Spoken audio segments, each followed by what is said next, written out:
The sound of waves against stone wakes you. It's 48 BC, and you're standing at the edge of the greatest center of knowledge the world has ever seen. Dawn breaks over Alexandria's harbor, and the first thing that hits you is the scale. The Pharos Lighthouse rises over 400 feet into the sky, one of the 7 wonders of the ancient world, and it's just your neighborhood landmark. At night, its fire can be seen from 30 miles out at sea. Right now, in the early morning light, it stands like a guardian over the busiest port in the Mediterranean. You're a scholar here, one of thousands who've come from every corner of the known world. Alexandria isn't just a city, it's the city.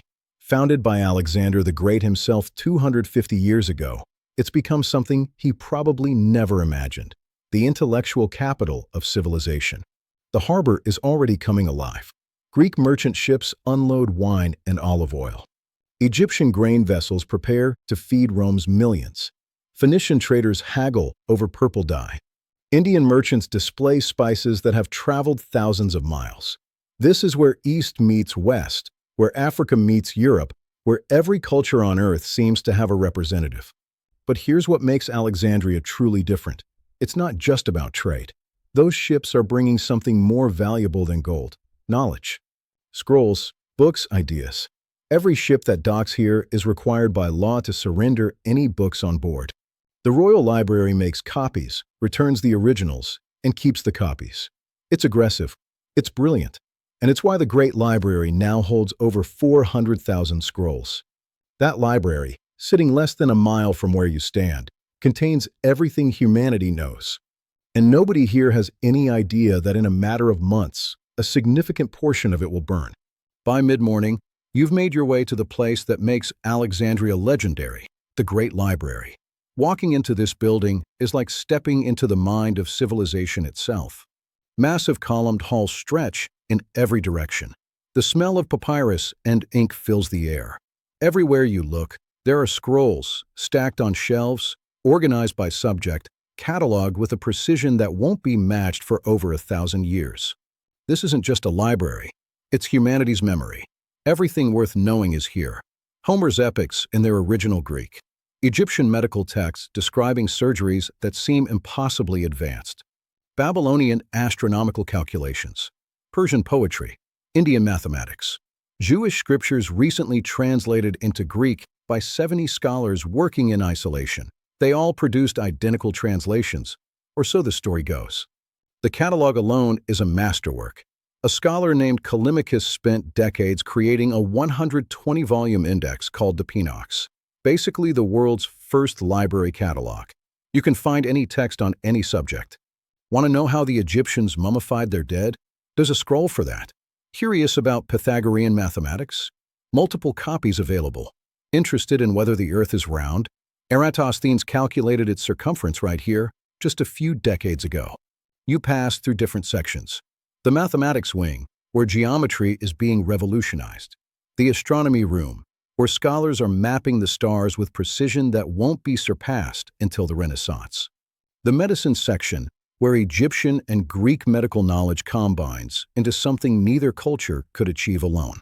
But here's what's extraordinary about this moment. You're surrounded by scholars from everywhere. That Greek mathematician arguing with an Egyptian priest about the nature of infinity. That Indian astronomer sharing observations with a Babylonian colleague. This is what happens when you gather the world's knowledge in one place and invite everyone to study it. What nobody knows yet is that Julius Caesar's fleet is approaching Alexandria. Within months, his war with Pompey will literally set the harbor on fire, and those flames will reach some of these scrolls. Adjacent to the library sits the Mouseion, the museum. And this is where things get really interesting.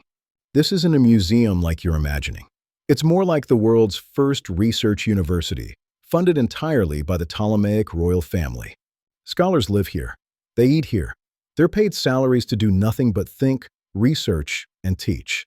It's one of the most progressive ideas in human history, knowledge for its own sake, funded by the state. You watch a debate unfold in one of the colonnaded courtyards. A Greek philosopher is arguing with an Egyptian priest about the nature of the soul. Nearby, a mathematician is demonstrating a new theorem using geometric diagrams drawn in sand. In another corner, medical students are discussing anatomy based on actual human dissections, something that's still controversial in most of the world, but here, it's cutting-edge science. The diversity is staggering. That scholar with the beard is from Judea, translating Hebrew texts. The woman taking notes on astronomical observations? She's from Cyrene in modern Libya. The young man passionately defending Aristotle's physics? He just arrived from Athens last month. This place has produced some of history's greatest minds. Euclid wrote his Elements here, the geometry textbook that will be used for 2,000 years. Eratosthenes calculated Earth's circumference. Aristarchus proposed that Earth orbits the Sun, not the other way around. Herophilus dissected human bodies and discovered that the brain, not the heart, is the center of intelligence. And here's the crucial thing. All of this is possible because Alexandria is uniquely free. You can challenge old ideas here. You can propose radical theories. The Ptolemaic rulers understand that knowledge creates power, and they're willing to fund intellectual risk-taking. But this golden age is fragile. Queen Cleopatra VII is currently locked in a civil war with her brother Ptolemy XIII. Roman power is spreading, and in a few months, Julius Caesar will arrive, bringing with him the chaos that will nearly destroy everything you're seeing. Step into Alexandria's main market district, and you'll understand why this city is unlike anywhere else on Earth. The crowd around you speaks a dozen languages. Greek is the common tongue, the lingua franca of the Eastern Mediterranean, but you hear Egyptian, Aramaic, Latin, Hebrew, Phoenician, even dialects from India and Arabia. Alexandria is home to maybe 500,000 people, and they represent every culture from the Atlantic to the Indian Ocean. The Jewish quarter is one of the largest in the world.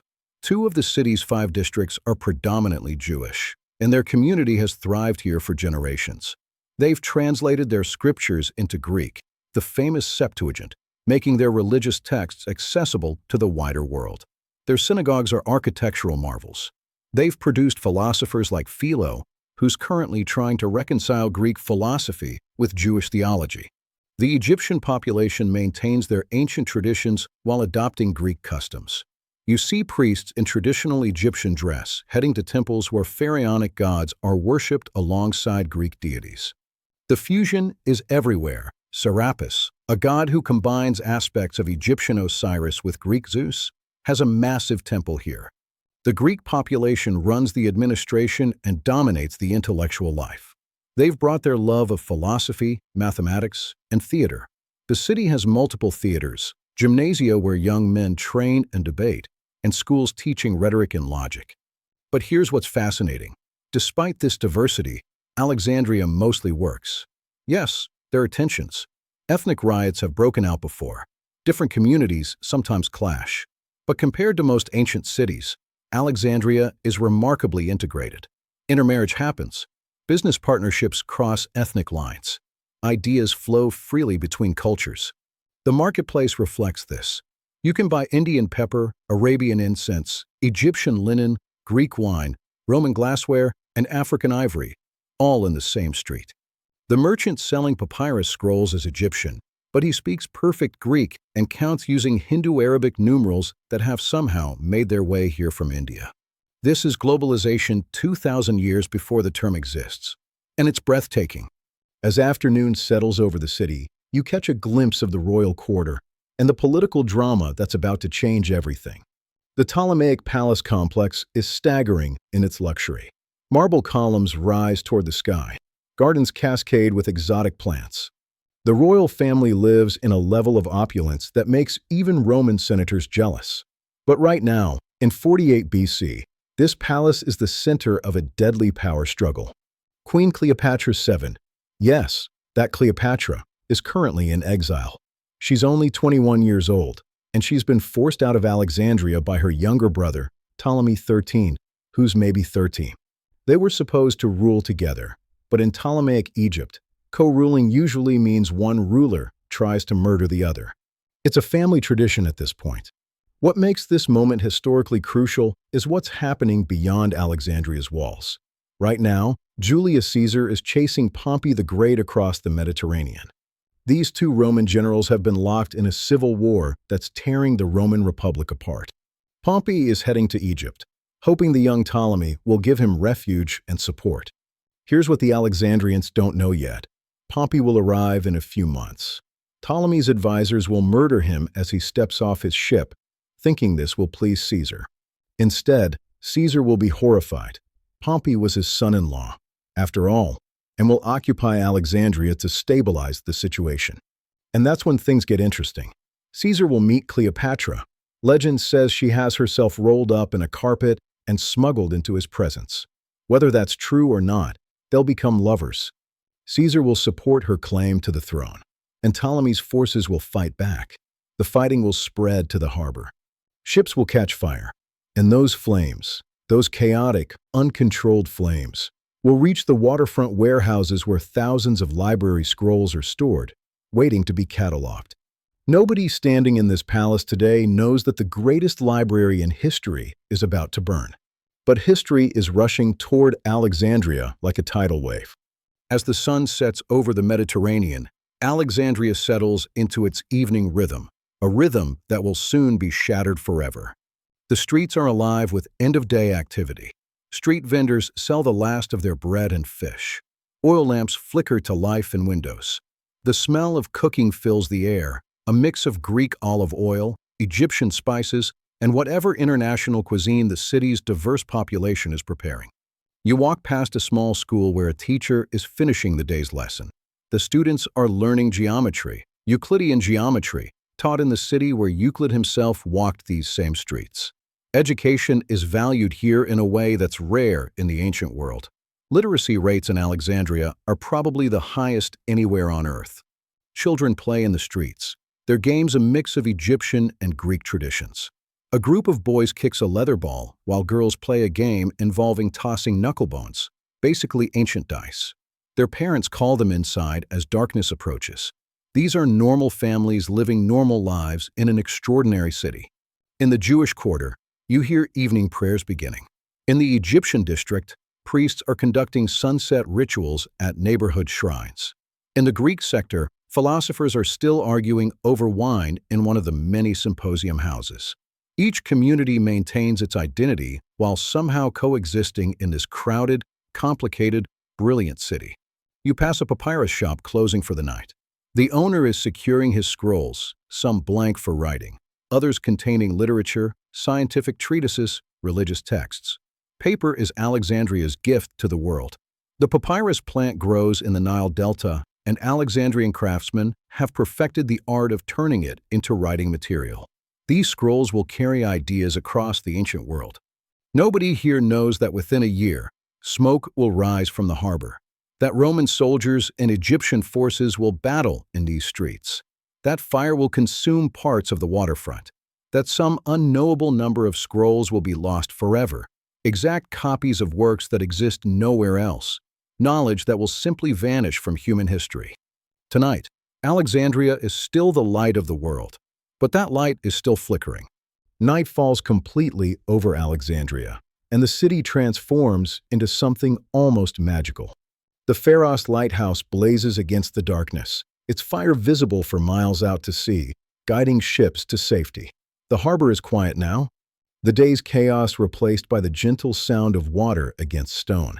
In the library complex, a few dedicated scholars work by lamplight, copying texts, making notes, pursuing knowledge into the early morning hours.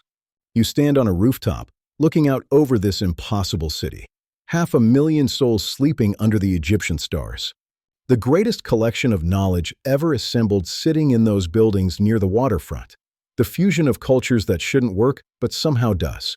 This moment, right now, in 48 BC, this is human civilization at one of its highest peaks. But you know what's coming. History remembers what happens next. Julius Caesar will arrive. The civil war between Cleopatra and her brother will become a shooting war involving Roman legions. The harbor will become a battlefield. Caesar's soldiers will set fire to enemy ships. Those fires will spread. And while historians debate the exact details, how much was destroyed, which sections burned, the result is the same. Irreplaceable knowledge will be lost. Some of what burns will be recovered later. Some will be reconstructed from memory. But some, who knows how many groundbreaking treatises, how many lost works of literature, how many scientific observations will simply cease to exist. Imagine if half the internet disappeared tomorrow. That's the scale of loss we're talking about. The Great Library won't be completely destroyed in this fire. It will limp along for centuries, shrinking, losing funding, gradually becoming a shadow of what it once was. The final destruction won't come until centuries later, maybe in the 3rd century AD, maybe during the rise of Christianity, maybe during the Muslim conquest. Historians still argue about it. But tonight, in 48 BC, none of that has happened yet. Tonight, the library still holds everything. Tonight, Alexandria is still the intellectual capital of Earth. Tonight, the Pharos Lighthouse still burns bright, and scholars from around the world still gather to push the boundaries of human knowledge. This is one of history's last perfect moments before everything changes. And standing here, watching the stars above this extraordinary city, you witness the peak of ancient knowledge, beautiful, fragile, and utterly unaware of how quickly it can all burn away. If you're finding these journeys through lost moments powerful, consider subscribing. There are more stories of civilizations at their peak, moments before the fall, waiting to be told.